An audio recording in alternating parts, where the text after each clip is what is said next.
So hey guys, this is Lindsay with Mama Schmoes Reviews. I was getting ready for my homeschool day tomorrow, and I just figured I'd do a little casual how I get my homeschool day ready the night before. I usually plan a week ahead. This week is a little more casual. We're learning about colors.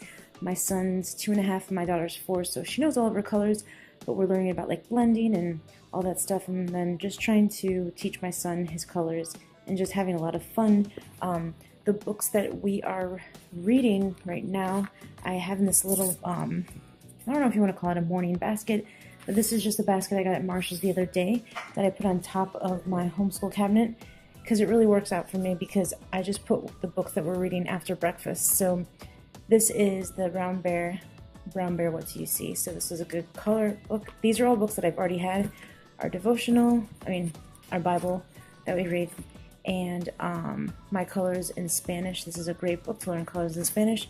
And then A Color of His Own. We've been reading this one. It's really, really great. And then I have just a book for my son with his first words, but then there's like a back page of all colors. And we're reading a little bit on Martin Luther King every couple days or so. And these are like the top picks of the ones that I like that I've been reading to her. And these are the crafts. We haven't done any yet. This is about Harriet Tubman, and these are all extras for her Explore the Code. She uses them all the time. She's in love with it, so we're going through the books really fast. And this is the book that I've been having my son do with us when he wants to get involved. He loves coloring, so this is a good coloring book to go with the theme that we have going on this week. And this is one of the reads that I've been reading for the past few days with my kids, Favorite Tales of Beatrix Potter, and they love the tale of Peter Rabbit, so we've been reading that one. Anyways, it didn't go along with our theme, but they like that book. And then this is something that I just hauled not too long ago in my kids' haul. It's a really cute little school atlas, and I like it because it's so small, and I keep it in our little basket just in case I have to reference to something that we're talking about. I could just grab it. And this, like I said, it was in my homeschool tour, and I never showed you guys what was inside, but I will share with you what I do really quickly. So hopefully this will help somebody out that lives like in a smaller space like I do, and I just rotate things out. So I wanted to share with you guys, like I said, very casually and very quickly. I have our Spanish. These are great, by the way. They're Spanish flashcards, and we've been using these since she's been 2, and they really do work. So I always have that in there. These are for counting, or I'll do logic, matching with these. And then I have this in here just in case we need to use it.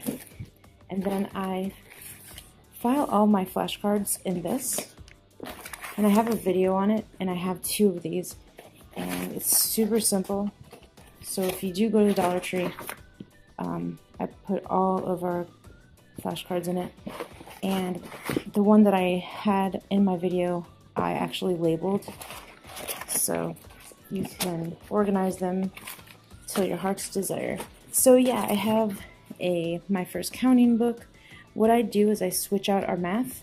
For instance, this is the pile here of math and games that I took from my rotation box upstairs, and I'm bringing them down to freshen up what we do because I don't want to be doing the same thing over and over. This is a math book counting book. This is a file game that we made, and then what I do is I just tape all of the things on a Ziploc bag and I put it in this folder.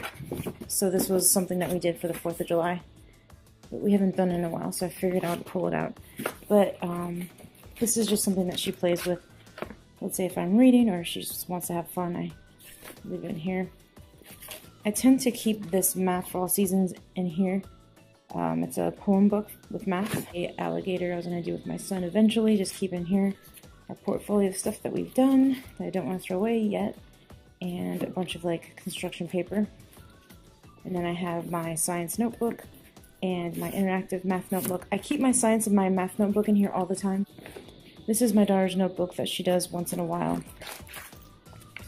And they're all laminated or they're all in a protective sleeve so she could work on stuff. Now this book, she's really into some weeks, and then some weeks she's into something else. So then this is my son's toddler book that he has. And I'll show it to you in a more in-depth, I guess, video.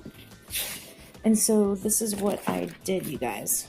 This is the little rotation box that I have. I took out this, because this is what we did with our caterpillar thing. And I took out the alphabet tracing here, and the rhyming puzzle, and a dice, and then we've been working on some words, so I'm taking that out, and this I need to file away. And then I'm bringing this to the box. Our snap numbers. I want her to work on different tracing because she gets kind of frustrated with tracing the same thing, so I like to change it out for her number practice. And then my son hasn't played with this game in a while. It's like the erasers, and I photocopied it, and then he just matches them up. And then since we're learning about colors this week, I was going to have my daughter just trace these words to get familiar with tracing it.